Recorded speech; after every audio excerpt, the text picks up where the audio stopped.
Welcome to examination classes. Friends, हम लोग history के जो हम लोग सीरीज चला रहे हैं उसी सीरीज में अगला जो हमारा जो टॉपिक रहेगा वो भी मौर्य से रिलेटेड रहेगा। लेकिन मौर्य वंश में हम लोग काफ़ी स्टडी किए, ठीक है। मौर्य वंश में एक दो जो मिस पॉइंट है जो स्लिप कर गया हमें बता दूं।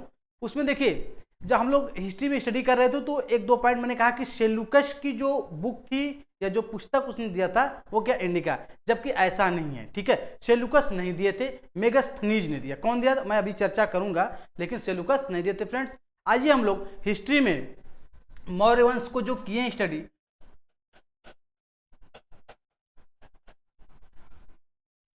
हिस्ट्री में जो अगर मौर्य वंश की बात की जाए तो मौर्य वंश 322 ईसा पूर्व, मैंने कहा था ना मौर्य वंश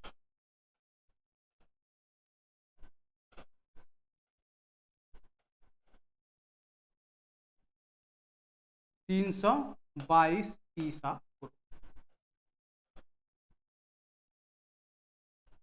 देखिए, हम लोग जब स्टडी किए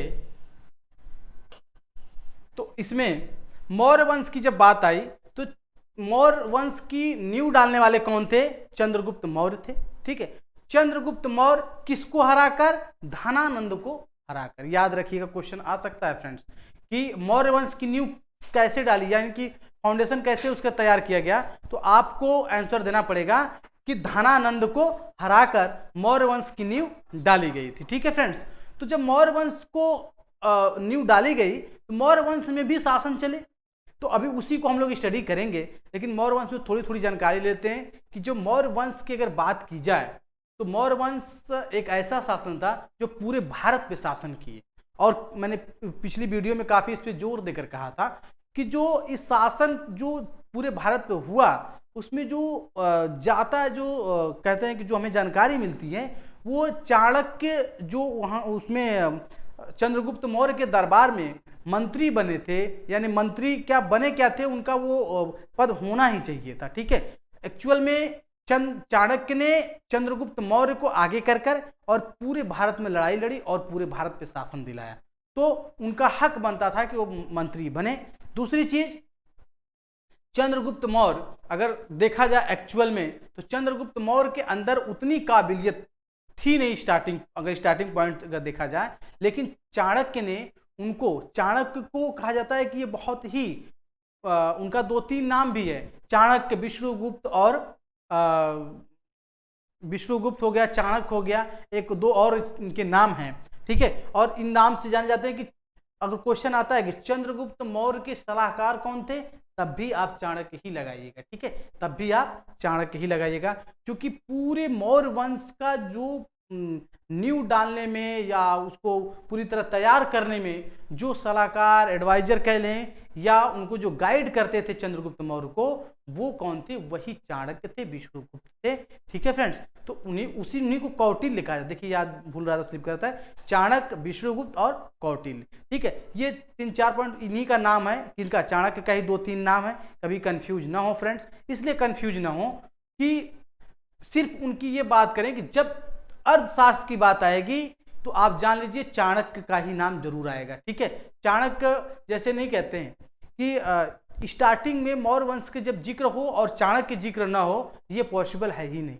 चाणक्य चूंकि भले मौर्य वंश की नींव डाल दी गई, चंद्रगुप्त मौर्य ने डाल दिए धनानंद को हराकर, लेकिन हराने के बाद जो स्ट्रेटजी बनाए, जो कैसे आगे करना है, कैसे शासन करना है, अगला कैसे हमें युद्ध लड़ना है, ये सारी स्ट्रेटजी चंद्रगुप्त ये चाणक्य ने ही बनाई थी। चाणक्य का रोल इतना यहाँ तक है कि चाणक्य ये कसम खा लिया था कि चंद्रगुप्त मौर्य को हम पूरे भारत पे शासन कराएंगे, पूरे भारत पे शासन कराएंगे। हालांकि उनका जो एक देश की भावना है, अगर चाणक्य को पढ़िए, उन्होंने जो बात कही है बड़े कड़वे बात कहते थे, ठीक है, बड़े कड़वे बात करते थे, उनको बात बहुत तेज लगती थी, यानी कि कहने का मतलब जिद्दी टाइप कह लें, जिद्दी टाइप के थे। तो उन्होंने चंद्रगुप्त मौर्य को उन्होंने अडॉप्ट किया। मैं इस बात को पिछली जो वीडियो है उसमें बताए हैं, लेकिन दोबारा थोड़ा सा उसको हम कवर कर दे रहे हैं। चंद्रगुप्त मौर्य को उन्होंने अडॉप्ट किया, नहीं लिया, और लेने के बाद कहीं कहीं तो बुक में यहाँ तक होता है कि रोड से उठाकर उन्होंने क्या किया, उनको शिक्षा दीक्षा दी, और देने के बाद उन्हें पुत्र मानकर उन्होंने क्या किया, पूरे अगर ये सच बात है, अगर पुत्र न मानते, ऐसा तो कहा नहीं गया है कहीं पुत्र की बात, लेकिन मानने वाली बात है। बताइए ऐसा कौन हो सकता है कि पूरी मेहनत करे और पूरा स्ट्रेटजी बनाए, लड़ाई लड़े और किसी को और शासन का मतलब वो बना दे, राजा बना दे? ऐसा तो हो नहीं सकता। वो पुत्र मानते थे, ये बात लिखित तौर पे न हो, लेकिन उसके जो वर्क थे वो बता रहे थे कि नहीं पुत्र मानते थे। अगर पुत्र नहीं तो कुछ भी, लेकिन अपना ही मानते थे वो, ठीक है। इसलिए उन्होंने अपने शासन राजा नहीं बनकर चंद्रगुप्त मौर्य को बनाए। और चंद्रगुप्त किसको हराए? चंद्रगुप्त ने धनानंद को हराए। और हराने के बाद उन्होंने क्या किया? धनानंद की पुत्री से विवाह हो गया। विवाह होने के बाद मैंने पूरा डिस्कस किया उसमें, ठीक है। उसके बाद ऐसे देखिए हुआ क्या, ये विस्तार नीति अगर चंद्रगुप्त मौर्य की देखी जाए तो लगभग ये देखा गया कि अगर उस जीत गए कोई स्टेट, जैसे कोई जहां शासन काल दूसरे राजा का था, वो स्टेट जीत गए, जो प्रांत जीत गए, तो क्या करते थे वो खुद वहां के राजा की पुत्री के साथ या इस तरह के संबंध हो जाते थे, विवाह कर लेना या उनसे ऐसा, मतलब कि प्रेम झगड़ा, मतलब कि वो लड़ाई लड़ाई न रह जाए। मतलब अगर हम चढ़ाई भी किए या उनको हम प्रांत को अपने मिलाना भी चाहते हैं या जीतना भी चाहते हैं, तो उसको फिर बाद में प्रेम में कन्वर्ट कर देते थे, ठीक है। ये मौर्य की पूरी रणनीति रही है। यानी मौर्य के साथ, मौर्य न कहकर उसको चाणक्य को भी कहें कि चाणक्य की रणनीति यही रही है, ठीक है। आइए मौर्य वंश की जब बात करते हैं तो मौर्य वंश में, ठीक है, मैंने कहा कि यहां तक तो ठीक है। जब सिकंदर का आक्रमण हुआ, किसका? सिकंदर का। मैं फिर कहता हूं, सिकंदर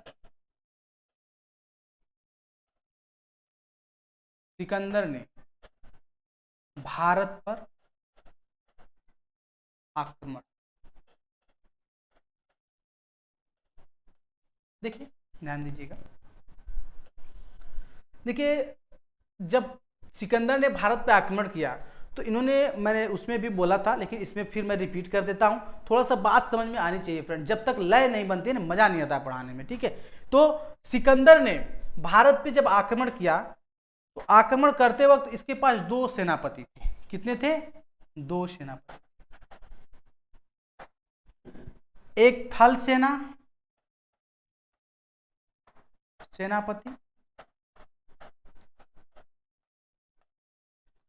सेलुकस निकेटर,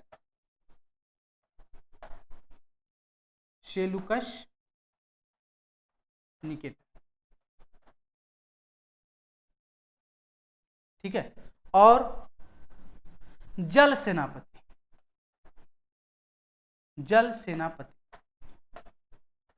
बड़े आराम से समझे, जल सेना। जो जल सेनापति थे वो निर्याकस थे। कौन थे? निर्याकस, ठीक है। तो देखिए सिकंदर जब आक्रमण किया तो थल सेनापति आपके सेलुकस निकेटर और ये जल सेनापति हैं। कौन है? ये जल सेनापति कौन है? देखिए फ्रेंड्स, जल सेनापति, देखिए दोनों में थल हो गया था। थल सेनापति सेलुकस निकेटर, जल सेनापति निर्याकस। क्या? निर्याकस। अब बात ये देखिए, समझिए, इन्होंने जब आक्रमण हुआ, जब ये लड़ाई हार गए, कौन हार गए? सेलुकस निकेटर चंद्रगुप्त मौर्य के साथ, चंद्रगुप्त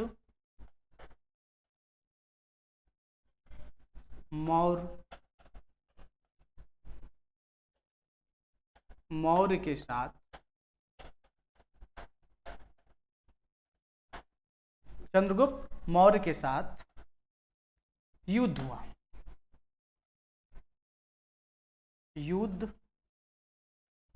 हुआ। किसके किसके बीच में? सेलुकस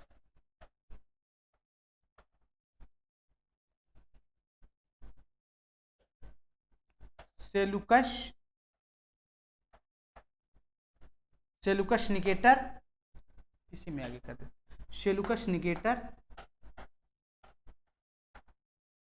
और चंद्रगुप्त मौर्य।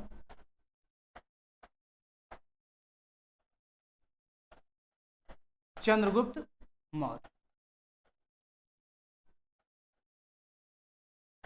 देखिए मैंने कहा ना कि सिकंदर आक्रमण किया तो उसके साथ दो सेनापति थे, एक जल सेनापति थे निर्याकस और थल सेनापति थे सेलुकस निकेटर।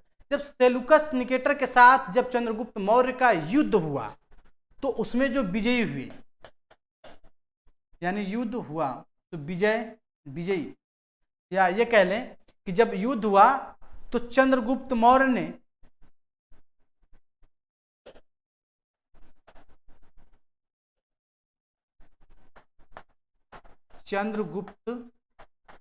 मौर्य ने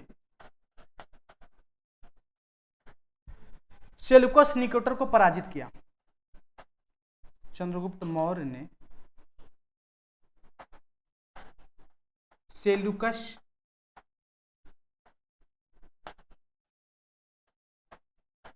निकेटर को पराजित किया।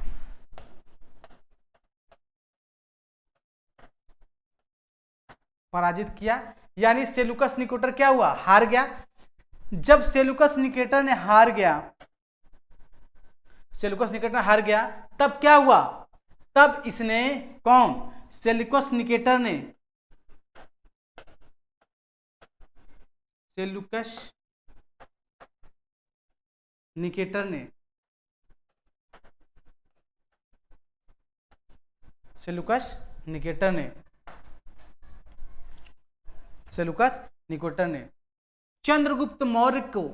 चंद्रगुप्त मौर्य के साथ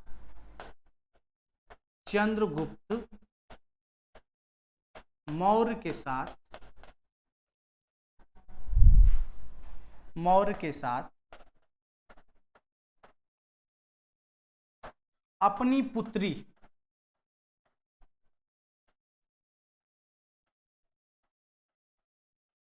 पुत्री से विवाह कर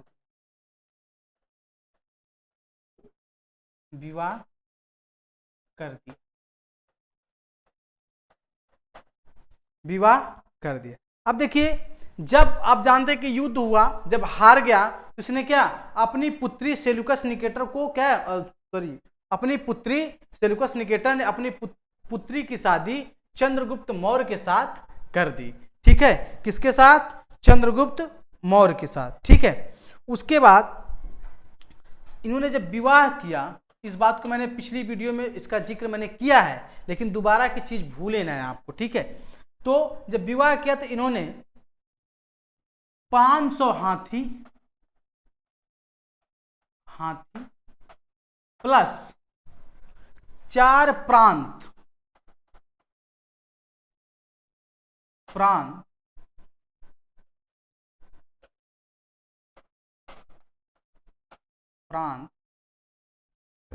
दहेज के रूप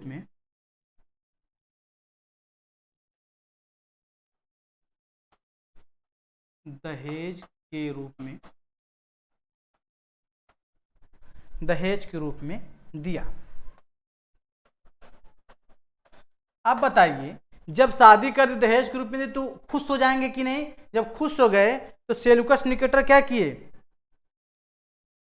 अपना राजदूत बनाए उन्होंने। एक उनका राजदूत था सेलुकस निकेटर ने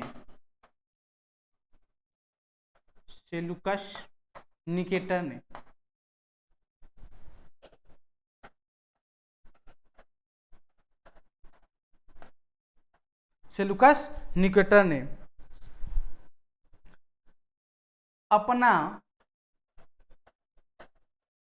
एक राजदूत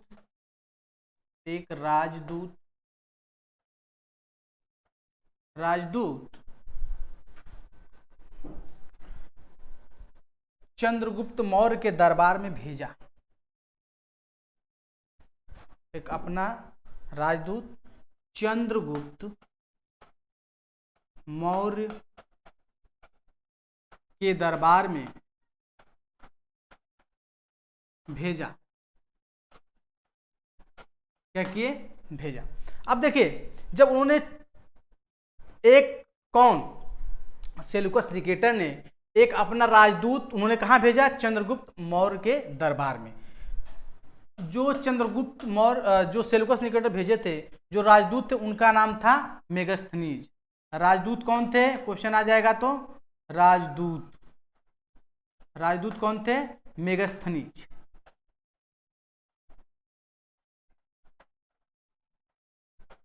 मेगस्थनीज, ठीक है, कौन थे, मेगस्थनीज।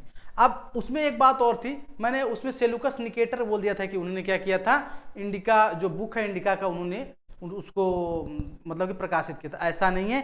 मेगस्थनीज ने इंडिका बुक की, मैंने यहीं पे लिख देता हूं, मेगस्थनीज ने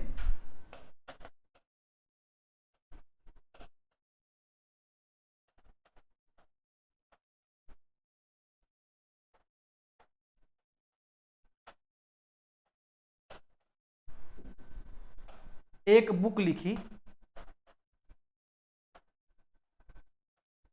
बुक लिखी इंडिका,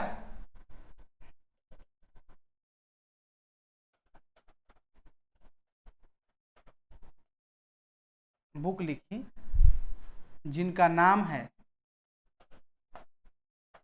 जिनका नाम इंडिका है, ठीक है, क्या, इंडिका है। देखिए इंडिका, अब इंडिका जो इंडिका क्वेश्चन आता है कि मेगस्थनीज किसके दरबार में, चंद्रगुप्त मौर्य के दरबार में, ठीक है। किसका राजदूत था, सेल्यूकस निकेटर का। लेकिन क्वेश्चन एक और आएगा कि सेल्यूकस निकेटर की जो बात आई, सेल्यूकस निकेटर कहां से आ गया, तो क्वेश्चन आएगा कि सिकंदर जब आक्रमण किया था भारत पे, तो उसके साथ दो सेनापति आए थे, एक थल और दूसरा जल। तो जल सेनापति कौन थे, निर्याकश, और जो थल सेनापति थे वो सेल्यूकस निकेटर। बात को ध्यान दीजिएगा, ठीक है फ्रेंड्स, क्योंकि ये कंटेंट अगर वीडियो स्लो तो वैसे ही है, इसको नोट भी कर लीजिएगा, क्योंकि अगर लिखने में थोड़ा बहुत इधर उधर राइटिंग का अगर होगा, ठीक है, लेकिन आप जो सुन रहे हैं वो बिल्कुल क्लियर है, ठीक है बात। तो इसमें आप अगर बात आएगी तो मैंने कहा कि जल सेनापति, थल सेनापति, मैंने इसको 3-4 बार रिपीट कर चुका हूं वीडियो में। आइए मेगस्थनीज की बात करें तो एक बुक लिखी कौन, जिनका नाम है इंडिका, और इंडिका में जो बुक है इंडिका, क्वेश्चन आएगा कि इंडिका बुक में किसकी जानकारी है, इंडिका बुक, इंडिका बुक में किसकी जानकारी है,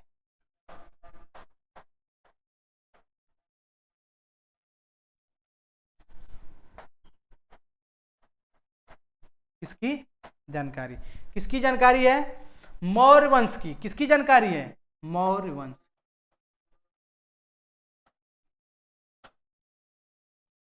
मौर्य वंश की, ठीक है। तो इसको आप देखे हैं मौर्य वंश की, ठीक है। अब इसके बाद हम लोग देखेंगे जो मेगस्थनीज थे, कौन, मेगस्थनीज। अभी देखिए इसमें कुछ बातें और भी हैं। जो मेगस्थनीज थे ये किसके किसके दरबार में आए, चंद्रगुप्त मौर्य में, और किसके ये राजदूत थे, ये थे सेल्यूकस निकेटर की। याद रखिएगा, वही क्वेश्चन बार बार कंफ्यूज होता है, ठीक है, इसीलिए मैं इसको रिपीट कर रहा हूं, ठीक है। और जैन, ध्यान रखिएगा, ये बहुत इंपॉर्टेंट बातें हैं, ये जैन धर्म, जैन धर्म से प्रभावित होकर, जैन धर्म के भद्रबाहु,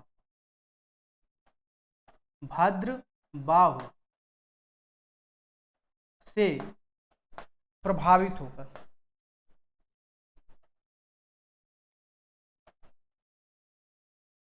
क्या, प्रभावित होकर, भद्रबाहु से प्रभावित होकर इन्होंने क्या किया, प्रभावित होकर, प्रभावित होकर इन्होंने प्रभावित होकर जैन धर्म अपनाया, जैन धर्म अपनाया।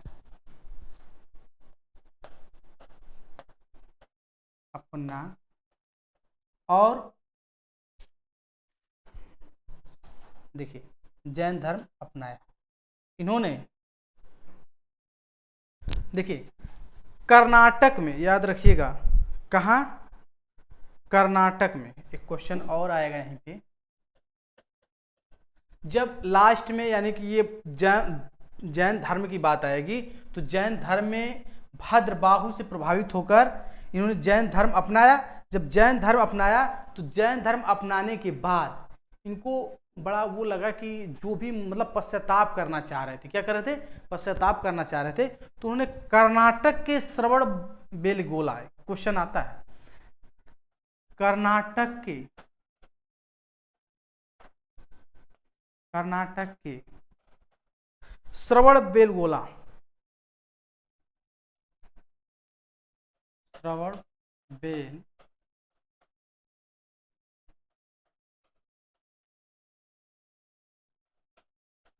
बेलगोला विधि या विधि से अपना प्राण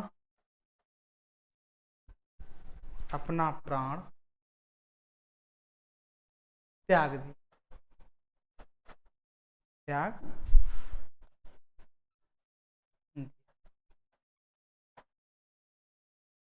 अपना प्राण त्याग दिया। ठीक है, उसके बाद जब प्राण उन्होंने त्याग दिया तो उनका जो उत्तराधिकारी बने, अब देखिए यहां पे बात आती है, जो उनका उत्तराधिकारी बने वो बने बिंदुसार। कौन थे, बिंदुसार।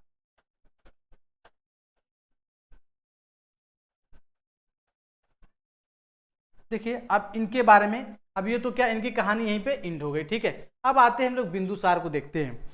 बिंदुसार की अगर बात की जाए तो इनको बिंदुसार ये किसके बाद आए थे, ये जब चंद्रगुप्त मौर्य का जब लास्ट पीरियड था तो उन्होंने क्या किया, चंद्रगुप्त मौर्य ने कर्नाटक के श्रवण बेलगोला में, ठीक है, एक वो जगह है, वहां पे उन्होंने अपने आप प्राण को त्याग दिया। ठीक है, मतलब कहा जाता तपस्या, जैसे जो मतलब लगता है कि मैं गलती जिंदगी में किया हूं, तो पश्चाताप कब होता है, जब तक आपके अंदर एनर्जी है, पावर है, यानी कि जब तक आप एज लगभग 40-50 तक हैं तब तक आप क्या हैं, ताकतवर अपने आप को समझते हैं, आप बलशाली समझते हैं। तो वही स्थिति सबकी होती है, क्योंकि ऐसा स्टेज है, वो स्टेज से सबको गुजरना है। ठीक है ना, तो उन्होंने जब लास्ट टाइम पे, यानी चौथापन जिसे कह सकते हैं, यानी कि बुढ़ापा कह सकते हैं, उस टाइम पे उनको लगा कि जो मुझसे गलती हुई या न हुई इसका पश्चाताप हम यहीं पे करके जाए।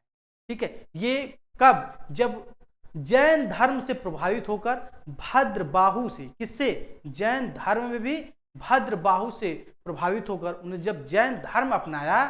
क्वेश्चन देखिए, मैंने कहा ना कि जितने मौर्य वंश की जानकारी मिली, कहां से मिली, जैन ग्रंथ से और बौद्ध ग्रंथ से। तो और भी शासक आएंगे, उनके अलग अलग वो धर्म अपनाते हैं अपना। ठीक है, तो जैन उन्होंने अपनाया किससे प्रभावित होकर, भद्रबाहु से प्रभावित होकर उन्होंने जैन धर्म अपनाया और श्रवण बेलगोला में, कर्नाटक के श्रवण बेलगोला में अपना वो क्या किया, तपस्या करने का, अपना आराम से तपस्या किए और तपस्या करते करते यानी कि उस पूरे अपने प्राण को त्याग दिए। वो किसी प्रकार की कोई वो हत्या वगैरह नहीं की गई। ठीक है ना, और उनका बिंदुसार जो थे ये किसके उत्तराधिकारी थे, चंद्रगुप्त मौर्य के। एक पॉइंट यहां नोट होगा कि बिंदुसार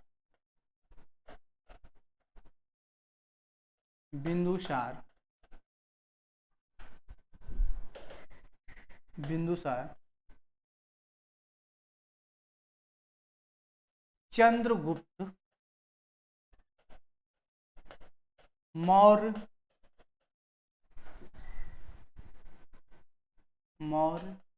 के उत्तराधिकारी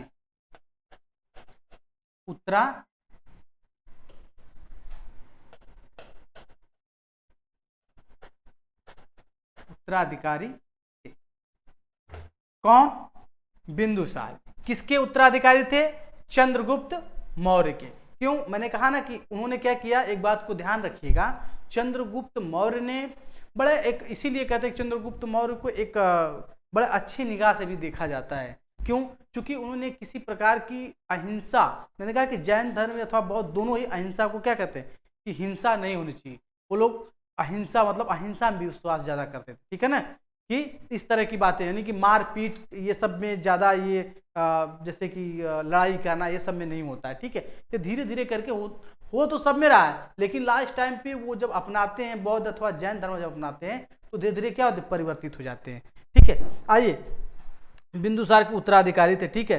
सीरिया के नरेश, देखिएगा याद रखिएगा, मैं क्वेश्चन कह दूं, सीरिया के, किसके?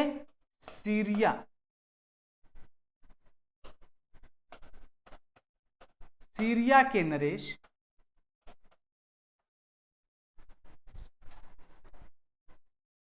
सीरिया के नरेश या शासक कह लें, शासक, शासक, सीरिया के शासक। देखिए नाम ध्यान से रखिएगा, इंटोकस, इंडोकस कौन थे? इंटोकस,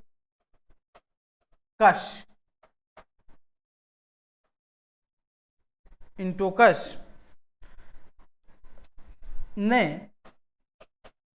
अपना राजदूत डायमेकस को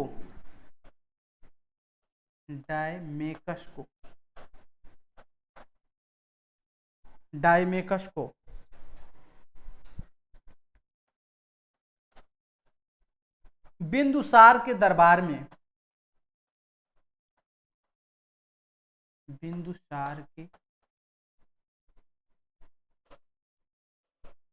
बिंदुसार के दरबार में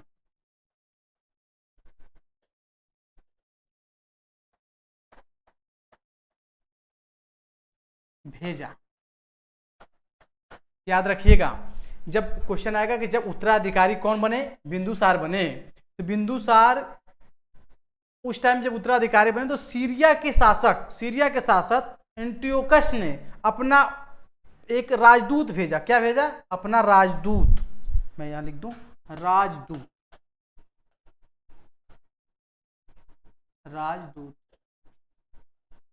राजदूत डायमेकस को बिंदुसार के दरबार में भेजा। क्या किया? भेजा, ठीक है। उसके बाद, ठीक है, बिंदुसार, याद रखिएगा, बिंदुसार अवंतिक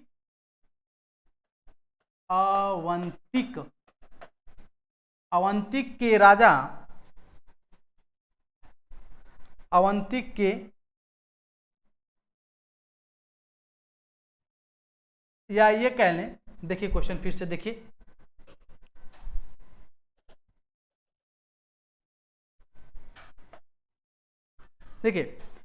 सीरिया के शासक थे इंटोगनेकस, इन्होंने अपना राजदूत भेजा डायमेकस। ये क्वेश्चन आता है, सीरिया के नरेश कौन? डायमेकस। बिंदुसार के दरबार में आए, इन्होंने इससे अगर बात कर दिया जाए, बिंदुसार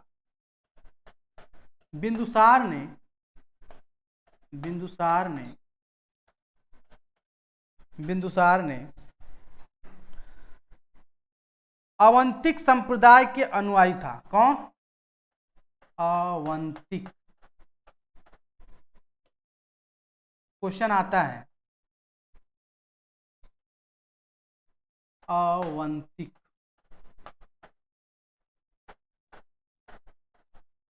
संप्रदाय के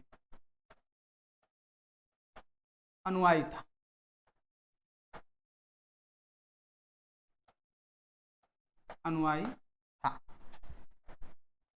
देखिए किसके अनुयायी थे? ये अवंतिक संप्रदाय के अनुयायी थे, ठीक है। और देखिए बड़े यहाँ पे इंपॉर्टेंट बात ये है, बिंदुसार के समय एक ही चीज याद रखिएगा, हालांकि बिंदुसार को जो स्टडी हम लोग कर रहे हैं, थोड़ा सा इसमें ये बात है कि नाम थोड़ा टेढ़े टेढ़े याद रखिएगा, वीडियो में फ्लो कर मैं जो बोल रहा हूँ उसको आप नोट्स बनाते रहिए, ठीक है। इसमें देखिए मैंने कहा बिंदुसार चंद्रगुप्त मौर्य के कौन थे? उत्तराधिकारी बने। सीरिया के नरेश शासक एंटियोनेकस ने अपना राजदूत डायमेकस को बिंदुसार के दरबार में भेजा। बिंदुसार ने अवंतिक संप्रदाय के अनुयायी थे। क्या थे? अनुयायी थे। अब बात देखिए, बात एक कि जब बिंदुसार की बात आएगी तो एक उस टाइम पे जो घटना घटी उस बात को मैं जिक्र करना चाहता हूं। बिंदुसार, जब बिंदुसार का शासक था तो उस टाइम पे तक्षशिला विद्रोह बहुत तगड़ा चल रहा था। तक्षशिला विद्रोह बहुत तगड़ा चल रहा था और उस विद्रोह को दबाने में वो क्या हुए? असफल हो गए। कौन कौन हुए असफल? बिंदुसार। तो क्वेश्चन आएगा, बिंदुसार के समय, बिंदुसार के शासन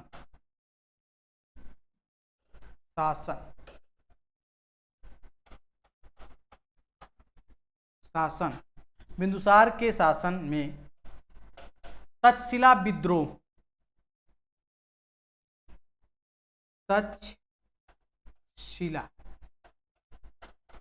तक्षशिला विद्रोह ये बहुत बहुत ज्यादा हो रहा था उस टाइम पे। विद्रोह क्या? देखिए, बिंदुसार के शासन में तक्षशिला विद्रोह बहुत तेज हो रहा था। उससे वो बिंदुसार बहुत घबरा रहे थे। उसको वो क्या नाम है, उसमें वो असफल हो गए, यानी कि उसको विद्रोह को दबाने या शांत कराने या उसको बैलेंसिंग करने में असफल हो गए। यानी कि तक्षशिला विद्रोह में, तक्षशिला विद्रोह में तक्षशिला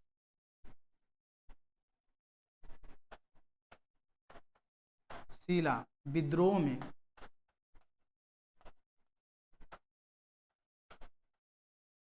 तक्षशिला विद्रोह में असफल हो गए।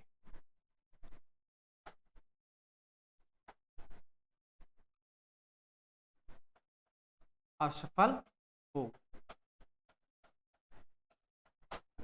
क्या किए? असफल हो गए। उसके बाद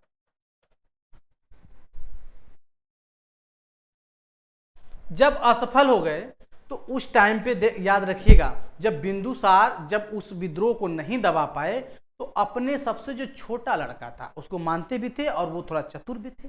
अब नाम बताएंगे तुरंत कहेंगे हाँ हाँ सर, सही बात। तो उस टाइम पे तक्षशिला विद्रोह बहुत तेज हुआ, उसको वो दबाने में या शांत कराने में असफल हो गए। जब असफल हो गए तो उस असफलता को सफल बनाने के लिए क्या, अपने छोटे से बेटे, यानी छोटा बेटा कहने को था, जिनका नाम अशोक, उसको उन्होंने भेजा, जो उस टाइम पे वो राज्यपाल हुआ करते थे। आसपास के एरिया नाम स्लिप हो रहा है, वो क्या राज्यपाल हुआ करते थे। जब वो वहां, जब उसको बड़ी क्रूरता से, क्या कहेंगे, बड़ी क्रूरता यानी कि निर्दयता से उस विद्रोह को उन्होंने दबाया। क्या किया? दबाया। और उसके बाद दबाने के बाद स्वयं शासन करने लगे वो। ठीक है, क्या किए? स्वयं शासन करने लगे। देखिए, तक्षशिला विद्रोह दबाने में सफल नहीं, इस बात को देखिए फिर समझिए। बिंदुसार के शासन तक्षशिला विद्रोह, ठीक है, तक्षशिला विद्रोह में हुआ था। विद्रोह, बिंदुसार के शासक में तक्षशिला विद्रोह हुआ। ठीक है, अब उसके बाद तक्षशिला विद्रोह में असफल हो गए। असफल होने के बाद अपने छोटे बेटे बिंदुसार ने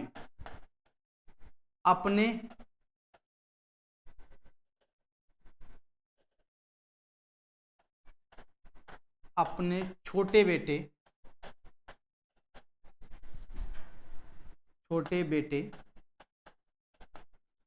अशोक को भेजे। अशोक को भेजे। ठीक है, अब यहां पे देखिए बात को, सम्राट अशोक ने बड़ी क्रूरता से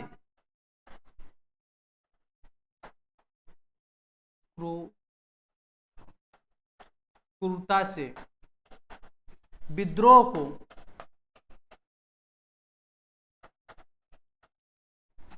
को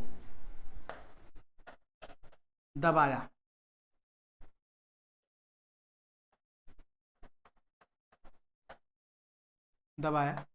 और जब दबाया उसके बाद वो योग्य थे, यानी कि क्रूरता से दबाए, यानी कि ये सही बात तो थी नहीं, क्रूरता से किसी चीज को करना और ठीक बात तो है नहीं, लेकिन मैंने एक शब्द इसीलिए मैंने लिखा सम्राट अशोक, यानी कहने का मतलब ये था, ठीक है, ये अशोक जो थे, याद रखिएगा, ये अशोक 99 ऐसा कहा गया है, ठीक है। इस बात को अगली, चूंकि वीडियो लंबा हो जाएगा, ठीक है फ्रेंड्स, इसलिए मैं इस पे रोक रहा हूँ, नहीं अशोक पे जाएंगे तो ज़्यादा दिक्कत होगी, ठीक है। फिर उसके बाद बात यही थी कि अपने छोटे बेटे अशोक को उन्होंने क्या किया, भेजा था, उन्होंने क्रूरता से उस विद्रोह को दबा दिया, और दबाने के बाद फिर अशोक का शासनकाल आ जाता है, ठीक है, फिर वो खुद वो सत्ता में आ जाते हैं, यानी कि राजा बन जाते हैं, ठीक है। तो फ्रेंड्स इतना ही, और कुछ नहीं है, ठीक है। और हम लोग कल अशोक के बारे में भी स्टडी करेंगे, ठीक है। अशोक मैंने सम्राट लिखा, इस बात को मैंने कल बताऊंगा कि सम्राट कैसे उनको साथ लगाया जा रहा है, ठीक है। उसी तरह से जब अकबर की बात आएगी तो अम्राट उसके साथ, मतलब कि सम्राट उसके साथ भी लगाया जाता है, ठीक है। सम्राट मीन्स मतलब एक बड़ा चीज की वो बात की जाती है कि मतलब एक अच्छा लगता है कि हाँ पब्लिक के लिए अच्छा किया, लेकिन कब अच्छा किया, क्यों किया, इसके रीजन भी होते हैं, ठीक है ना। आखिर क्रूरता से दबाए, ऐसा क्या हुआ कि उनके साथ सम्राट नाम जुड़ गया, ऐसा क्या हुआ कि महान अशोक कहा जाने लगा, ठीक है। तो इस चीज को हम बताएंगे फ्रेंड्स, आप वीडियो को देखें पुश कर, ठीक है, आप अच्छे से नोट्स करें। अगर कहीं थोड़ा बहुत लिखने में या उस तरह की राइटिंग कम समझ में आए, लेकिन मैं जो बोल रहा हूं उसको आप लोग सुनते रहें, लिखते रहें, और जो लिख रहे हैं उसको भी आप लोग देखते रहें वीडियो को, ठीक है। तो उम्मीद यही है दोस्तों कि आप सब वीडियो को जितना आप लाइक करेंगे, सब्सक्राइब करेंगे, और जितना हमारा चैनल आगे ग्रोथ करेगा, उतने ही मैं एनर्जी फुल तरीके से पढ़ाऊंगा। हालांकि मैं अभी भी पढ़ा रहा हूं, आगे भी पढ़ाता रहूंगा, ठीक है। मुझे इस बात का कोई परवाह नहीं है कि हमारा चैनल जाए या ना जाए, बात की बात है, जाएगा या ना जाए वो तो ठीक है, जो होगा देखा जाएगा, लेकिन मेरा जो पर्पज साफ है कि मैं कमजोर से कमजोर विद्यार्थी को कंपटीशन में लाकर खड़ा कर दूं, मेरा पर्पज सीधा है फ्रेंड्स, मैं अपने टारगेट पे वर्क कर रहा हूं, जो भी होगा देखा जाएगा फ्रेंड। उम्मीद यही है, आप लोग सपोर्ट करें, लाइक करें और सब्सक्राइब करें। थैंक यू, धन्यवाद।